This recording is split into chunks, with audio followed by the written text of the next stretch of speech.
सो जितने लोग ये थोड़ा लेट आए हैं उनको मैं बता दूं, एक मेंटल मैथ, एक जीके की क्लास ऑलरेडी हो चुकी है, स्पीड एडिटिंग लिटरेक भी मैं दे चुका हूं। आज फर्स्ट क्लास है लॉजिकल एबिलिटीज। ठीक है, लॉजिकल एबिलिटीज की आज क्लास है। तो आज हम लॉजिकल करेंगे। लॉजिकल की कोशिश करूंगा मिनिमम 20 क्वेश्चन तो हो ही जाए। अब लॉजिकल में क्वेश्चन कैसे आते हैं और कैसे आपको सॉल्व करना है वो देखिए। देखिए, the first question, make the greatest four digit number by using one digit of 265 twice. यानी 265 में से कोई भी एक नंबर को आप दो बार यूज कर सकते हैं। कितनी बार? दो बार आप यूज कर सकते हैं। और उससे आपको सबसे बड़ा नंबर, तो भाई 265 में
सॉरी फॉर द इनकन्वीनियंस।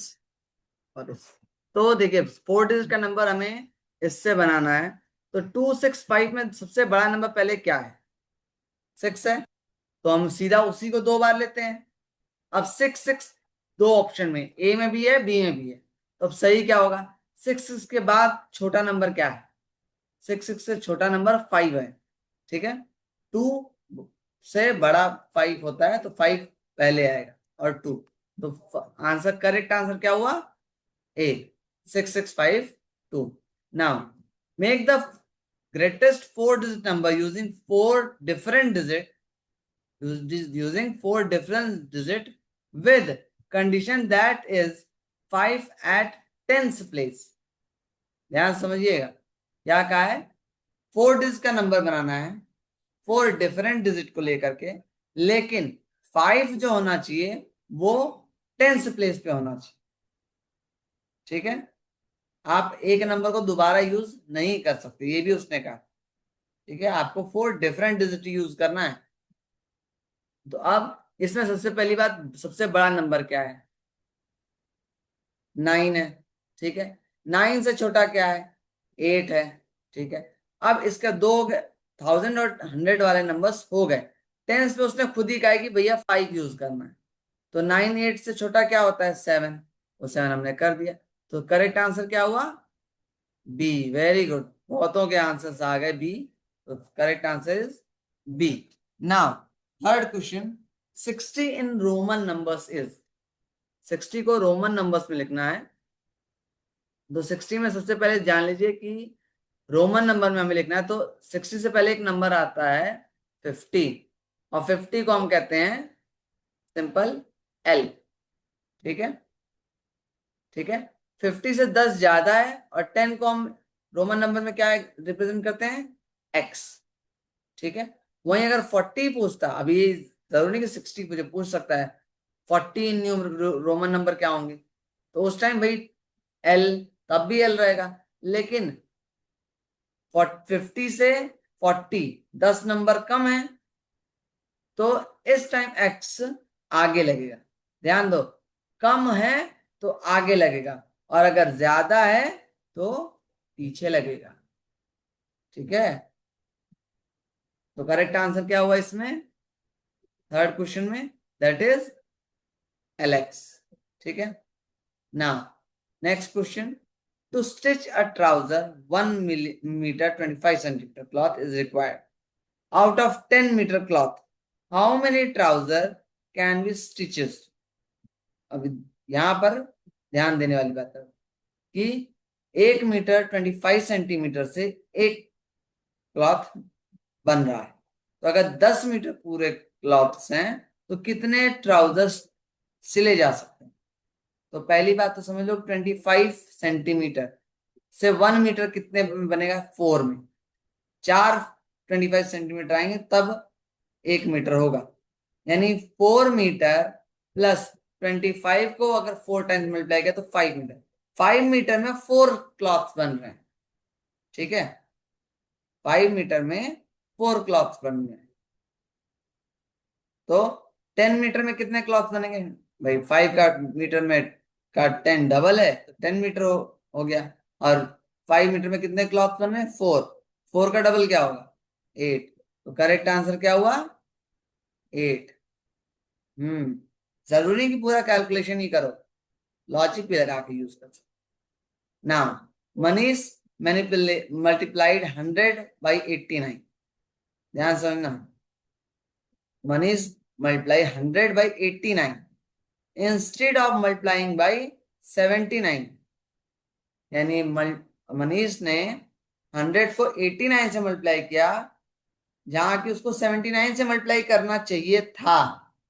अब पूछा है कि अगर उसका जो आंसर आया है और जो आना चाहिए था, उन दोनों में कितना डिफरेंस होगा? तो अब कई लोग मल्टीप्लाई करेंगे 89 इंटू 100, फिर 79 इंटू 100, उसके बाद दोनों को माइनस करेंगे। राइट? अब यहाँ लॉजिक सुनो।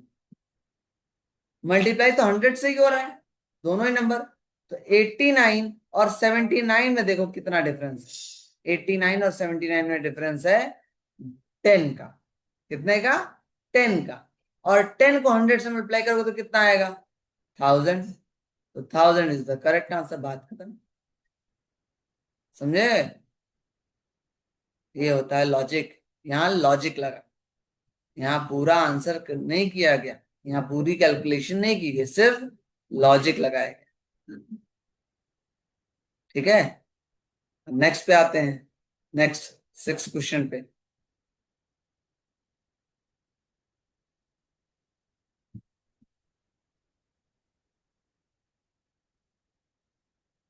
अब यहां देखो, find the value of 297 into 17 and 297 into 3 plus करते हुए। अब आप लोग क्या करते हो? आप लोग का टाइम कहाँ जाता है वो समझो। आप लोग का टाइम जाता है, पहले आप 17 से मल्टीप्लाई करते हो 297। ठीक है, जब आप 17 को मल्टीप्लाई करोगे 297 से तो आंसर बिल्कुल ही डिफरेंट आएगा। आंसर आएगा 5049। ठीक है, क्या आएगा आंसर? 5049। फिर आप 297 को मल्टीप्लाई करोगे 3 से, तो 297 को मल्टीप्लाई जब आप 3 से करोगे तो आएगा 891। ठीक, अब फिर इसको ऐड करोगे। जब ऐड करोगे तो 5049 ऐड किया तो 5940 आ गया। 5940 ए है। ठीक है, ये तो सिंपल तरीका हुआ भैया, कोई लॉजिक नहीं लगा, सारा सॉल्व किया सब कुछ। अब लॉजिक सुनो। अब लॉजिक सुनो।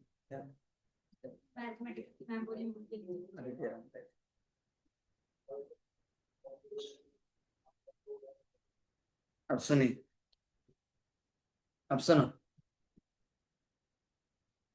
अब लॉजिक क्या होता है भाई? देखो मल्टीप्लाई तो दोनों जगह पे, चाहे चाहे इधर हो चाहे इधर हो, दोनों जगह मल्टीप्लाई 297 से ही हो रहा है। ठीक है, 297 से ही हो रहा है। तो मैं क्या करूंगा, मैं पूरा मल्टीप्लाई करने की जगह पे मैं सिर्फ इन दोनों को ऐड करूंगा, 17 और 3 को। तो 17 और 3 को ऐड करोगे तो कितना आएगा? 17 और 3 को ऐड करोगे तो 20 आएगा। राइट? गुड।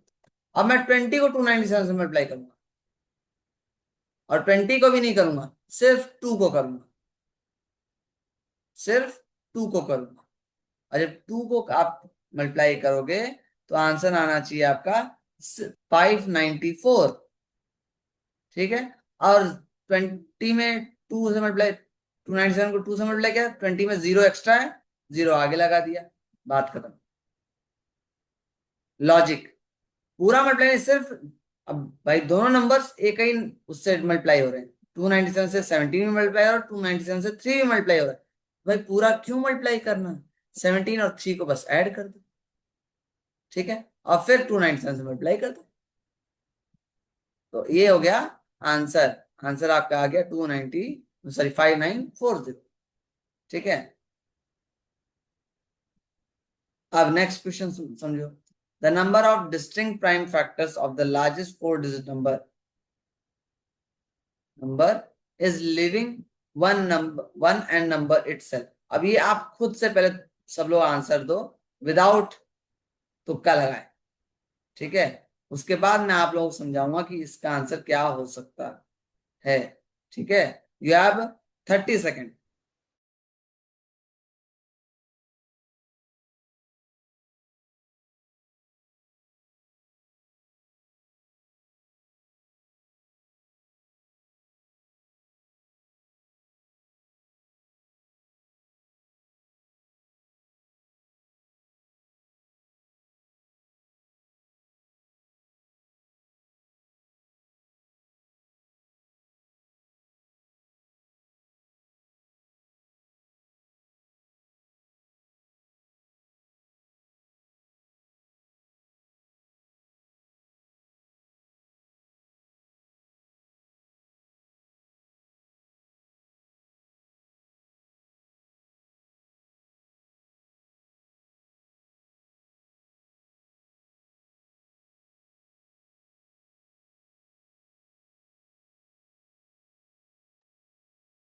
ओके।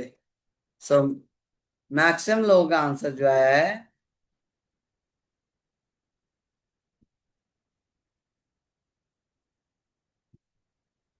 सर गायब हो गया। अरे कैसे कैसे ऐसे कैसे गायब हो गया यार। हैं। हाँ, एक लोगों का आंसर आया, सर गायब हो गया। ओके। सब लोग कह रहे हैं 3 3 3 3 3 3 3 3 बहुतों का 3 आया। अच्छा।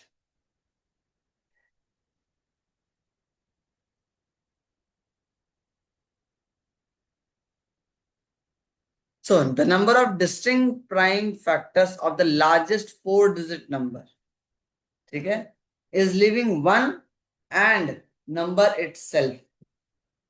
ठीक है। तो अगर आप लार्जेस्ट डिस्टिंक्ट प्राइम फैक्टर्स की बात करो तो ध्यान दोगे आप कि लार्जेस्ट डिस्टिंक्ट प्राइम फैक्टर होते क्या हैं। पहले पहले तो आपको ये जानना जरूरी कि लार्जेस्ट डिस्टिंक्ट प्राइम फैक्टर होते क्या हैं।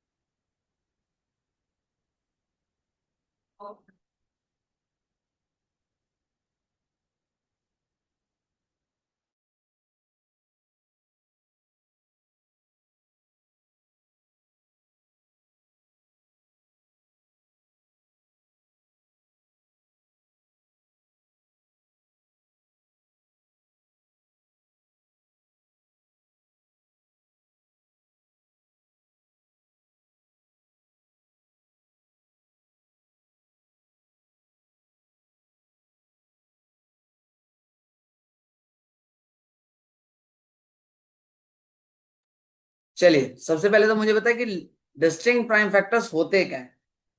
पहले आप मुझे ये बताइए। बहुत लोगों का आंसर 3333 आ गया है। मुझे ये बताइए लार्जेस्ट डिस्टिंक्ट प्राइम फैक्टर्स होते क्या हैं? हम्म। एक बार आंसर 3 दे दोगे तो भी चलेगा, इतनी बार टाइप करने की जरूरत नहीं है।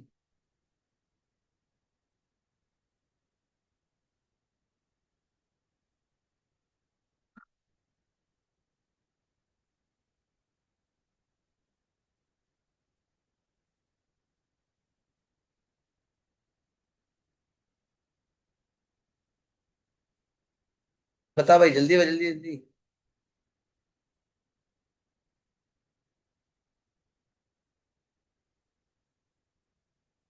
क्या हुआ है? इसीलिए मैं कह रहा था। अब किसी का आंसर नहीं आ रहा। तो थ्री आया कहाँ से अगर आपको पता ही नहीं कि डिस्टिंक्ट प्राइम फैक्टर्स होते क्या हैं? तो थ्री आंसर कैसे आ गया?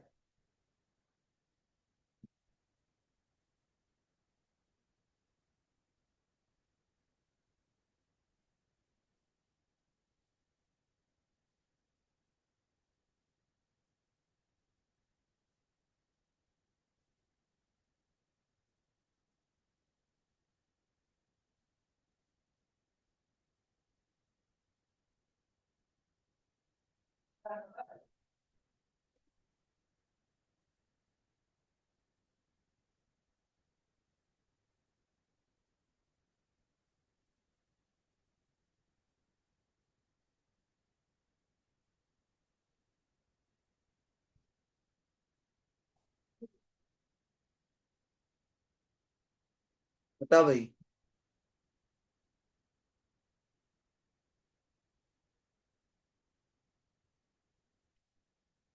There is no largest distinct prime factor, ऐसा तो कोई ऑप्शन में नहीं है। डिस्टिंक्ट प्राइम फैक्टर, मुझे पहले बताओ, लार्जेस्ट वगैरह कुछ नहीं। मुझे पहले बताओ कि डिस्टिंक्ट प्राइम फैक्टर्स क्या होते हैं। हाँ।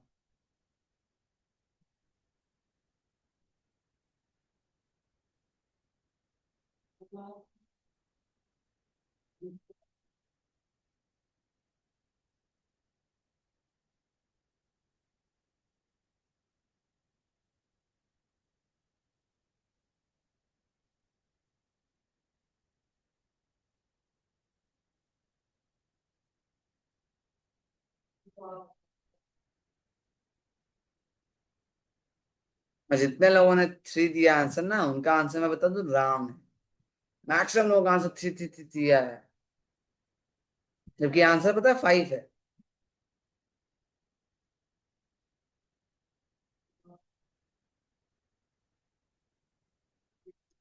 समझो, लार्जेस्ट डिस्टिंक्ट प्राइम फैक्टर्स होते क्या? डिस्टिंक्ट प्राइम फैक्टर का मतलब होता है कि टू, जो प्राइम नंबर्स हैं, जो प्राइम नंबर्स हैं वही सिर्फ मल्टीप्लाई हो रहे हैं। अब टू, थ्री, और उसके बाद प्राइम नंबर क्या था? फाइव। तो two into three into five into seven, ठीक है। Two into three into five into seven, जब आप ये करोगे, ध्यान दो।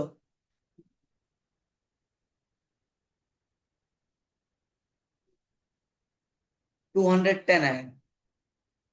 और ये सिर्फ और सिर्फ, और जितने भी डिस्टिंक्ट प्राइम फैक्टर, चाहे फोर डिजिट का हो चाहे फाइव डिजिट का हो, ठीक है, अगर उसको प्राइम फैक्टराइजेशन करोगे तो वो ऑटोमेटिक सिर्फ और सिर्फ फाइव से डिविजिबल आएगा।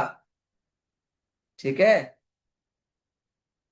तो डिस्टिंक्ट, पहले तो जान लो कि डिस्टिंक्ट प्राइम फैक्टर्स क्या होते हैं।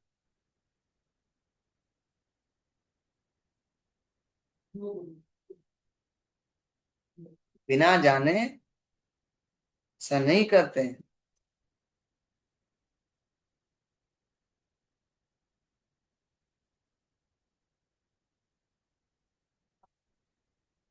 जिसमें आप सिर्फ प्राइम नंबर यूज, जिस फैक्टर जिसकी फैक्टराइजेशन के लिए आगे, आई थिंक फिफ्थ सिक्स के लिए थोड़ा सा हार्ड है, फिफ्थ के लिए थोड़ा सा हार्ड होगा, बट सिक्स सेवंथ एट समझ सकता है इस क्वेश्चन को। कि प्राइम फैक्टराइजेशन जब आप करते हो, फॉर एग्जाम्पल 20 का प्राइम फैक्टराइजेशन, प्राइम 20 का फैक्टराइजेशन किया है, तो इसीलिए उसको प्राइम फैक्टराइजेशन कहा जाता है। ठीक है। तो उस वही चीज यहाँ भी बोली गई कि four district, largest four digit number को अगर आप करोगे, तो उससे क्या रिलेटेड, किस नंबर से उसको पूरी तरह से डिस्टिंक्ट, यानी पूरी तरह से हटा दिया जाएगा, completely over. That is five, not three. Now what are the numbers which have only one and the number itself as factors called? अब देखो, अब ये आपको पता होना चाहिए कौन सा ऐसा नंबर जो जिसका फैक्टर सिर्फ वन हो, या फिर खुद ही ये हो। यस, आंसर आ गए मेरे पास बहुत सारे। अगली क्लास 6 तारीख को है, 2 तारीख को नहीं है। अगली क्लास 6 तारीख को। Yes, B answer is correct. That is prime numbers. Now, if a number is divisible by 3 and 10 both, then it is also divisible by what number? अगर कोई नंबर 3 से भी और 10 से भी डिविजिबल है, तो क्या वो किसी और नंबर से डिविजिबल होगा? सिंपल सा आंसर भैया। अगर 3 से भी डिविजिबल है, 10 से भी डिविजिबल है, तो देख लो किससे हो सकता है। तो वो यस 30 से भी डिविजिबल होगा। हाँ, 20 से डिविजिबल नहीं होगा।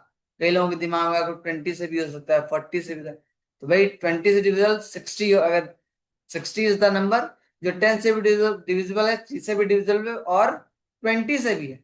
लेकिन अगर 10 और 3 से डिविजिबल तो 30 भी है भैया। 30 भी तो 10 और 3 से डिवाइड होता है।